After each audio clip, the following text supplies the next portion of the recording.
Hello everyone, this is your educator Mansi Gupta. Welcome to ready for study. आज हम class 8th की सामाजिक विज्ञान यानी कि एसएसटी की वर्कशीट करने जा रहे हैं।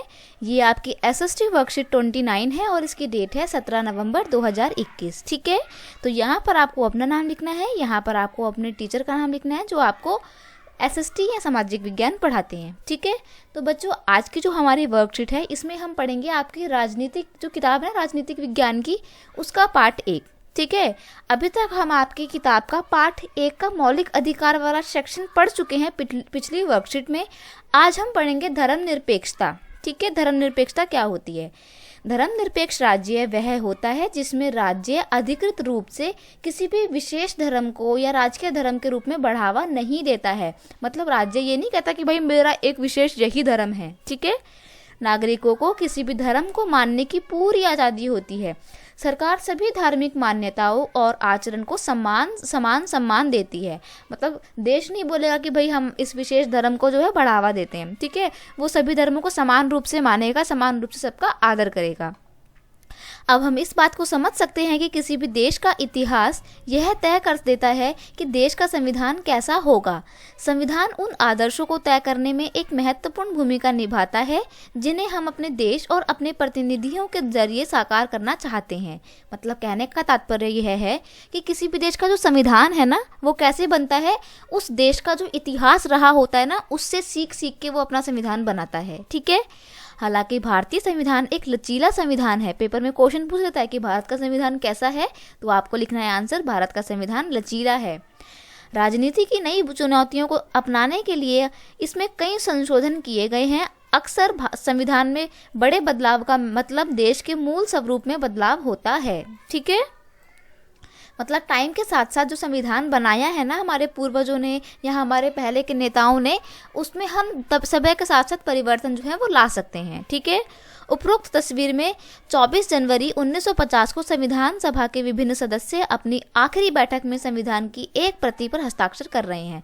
मतलब देखो, 26 जनवरी 1950 को आपका संविधान लागू किया गया था, तो 24 जनवरी को यानी कि 2 दिन पहले, लागू करने से 2 दिन पहले एक आखिरी बैठक बुलाई जाती है संविधान सभा की, जिसमें सभी लोग उस संविधान पर हस्ताक्षर कर रहे होते हैं।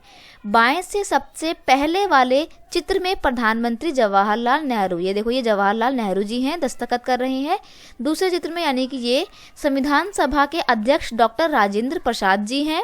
तीसरे चित्र में दाएं से बाएं क्रम में ये लोग दिखाई दे रहे हैं, श्री जयाराम दास दौलतराम। ये जयाराम दास दौलतराम हैं, खाद्यान्न एवं कृषि मंत्री थे जो। ठीक है, फिर आपकी राजकुमारी अमृता कौर हैं। अमृता कौर जो है स्वतंत्र भारत की पहली स्वास्थ्य मंत्री थी। डॉक्टर जॉन मंथाई ये वित्त मंत्री थे पहले। सरदार वल्लभ भाई पटेल, जिनको आप आयरन मैन के नाम से भी जानते हैं, ये उप प्रधानमंत्री बने थे और गृह मंत्री भी थे ये। ठीक है, जो भूमिका आज के टाइम पे अमित शाह जी निभा रहे हैं वही भूमिका सरदार वल्लभ भाई ने निभाई थी। ठीक है, और उस टाइम पे प्रधानमंत्री कौन थे? आपके पंडित जवाहरलाल नेहरू थे। ठीक है, चलिए अब हम पढ़ने जा रहे हैं आपके क्वेश्चन आंसर्स को। ठीक है, तो पहला क्वेश्चन आपको क्या दिया हुआ है? पहला क्वेश्चन दिया हुआ है निम्नलिखित स्थितियों में किस मौलिक अधिकार का हनन हो रहा है। तो यहाँ पर आपको ये स्टेटमेंट्स पढ़नी है और आपको बताना है कि कौन से मौलिक अधिकार का हनन हो रहा है। बेसिकली ये आपका एक रिवीजन है। मैंने आपको पिछली वर्कशीट में प्रॉपर पूरे अच्छे तरीके से मौलिक अधिकारों के बारे में बताया था। अगर आपने वो नहीं देखा है तो आप उसको जरूर देख लेना, क्योंकि काफ़ी हेल्पफुल वीडियो है वो आपके लिए। ठीक है, दूसरे कॉलम में आपको बताया जाएगा कि आपको मतलब मुख्य आयाम दिए हुए हैं संविधान के और उनका महत्व आपको बताना पड़ेगा। ठीक है, चलिए हम स्टार्ट करते हैं। पहला क्वेश्चन, वही मौलिक अधिकार कौन सा हनन हो रहा है वो पढ़ेंगे हम। यदि 13 साल का बच्चा एक कालीन के कारखाने में मजदूरी करता है तो यहाँ पर शोषण के विरुद्ध अधिकार का हनन हो रहा है। क्यों?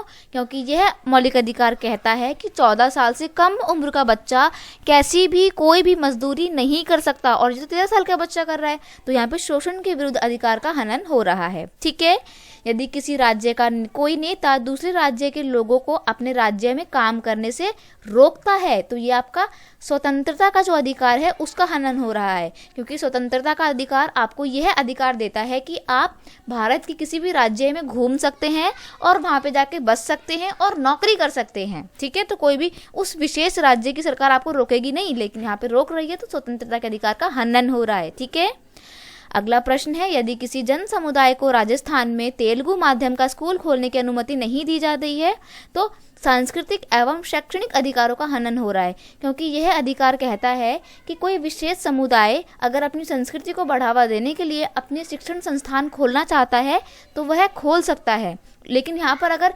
राजस्थान में तेलुगु माध्यम के स्कूल खोलने की अनुमति नहीं मिल रही है तो यहाँ पे सांस्कृतिक एवं शैक्षणिक अधिकारों का हनन हो रहा है। ठीक है, अगला प्रश्न है, यदि सरकार सशस्त्र बलों में कार्यरत किसी अधिकारी को इसलिए पदोन्नति मतलब प्रमोशन नहीं दे रही है क्योंकि वह अधिकारी महिला है तो यहाँ पर समानता का अधिकार का हनन हो रहा है, क्योंकि हमारा देश का जो संविधान है और संविधान में वर्णित मौलिक अधिकार में समानता का जो अधिकार है वो यह कहता है कि एक देश के पुरुषों में, एक देश के नागरिकों में, चाहे वह स्त्री हो या पुरुष हो, काला हो, गोरा हो, अमीर हो, गरीब हो, किसी भी जाति का हो और किसी भी नस्ल का हो, उसके साथ समान व्यवहार किया जाएगा। लेकिन यहाँ पर समान व्यवहार नहीं हो रहा है क्योंकि महिला अधिकारी है तो उसको प्रमोशन नहीं दिया जा रहा है, तो यहाँ पे समानता के अधिकार का हनन हो रहा है। ठीक है, अब देखिए वो जो आपको टेबल दी हुई थी यहाँ पे उसमें बोला है ना कि संघवाद का क्या महत्व है, शक्तियों के बंटवारे का क्या महत्व है, तो वो मैंने यहाँ पे नीचे लिख दिया है।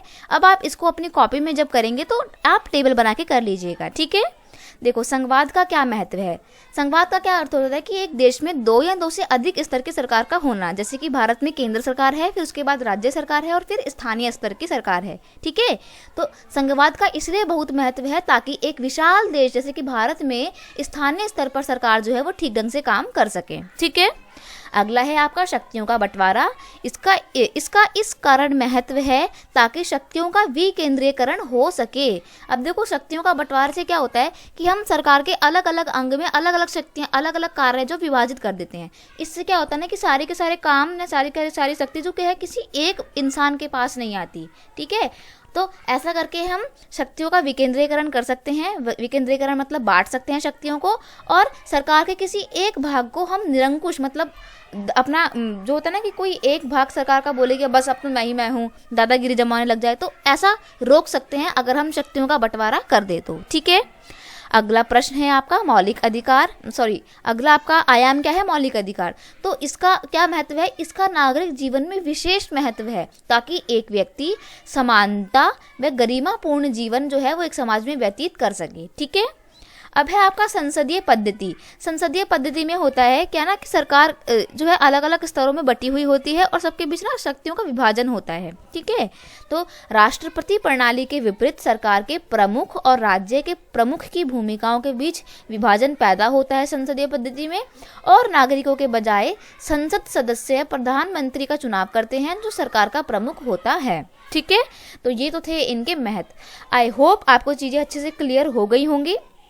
ठीक है, अगर आपको चीज़ें समझ में आई हैं और वीडियो अच्छा लगा है तो प्लीज़ इसे अपने दोस्तों के साथ शेयर कीजिए, वीडियो को लाइक कीजिए और कमेंट करके मुझे भी बताना कि आपको ये वीडियो कैसा लगा। ठीक है, और अगर आप चैनल पे नए हैं तो सब्सक्राइब करना मत भूलना। मिलते हैं नेक्स्ट वीडियो में नेक्स्ट वर्कशीट के साथ, तब तक के लिए thank you so much, bye bye.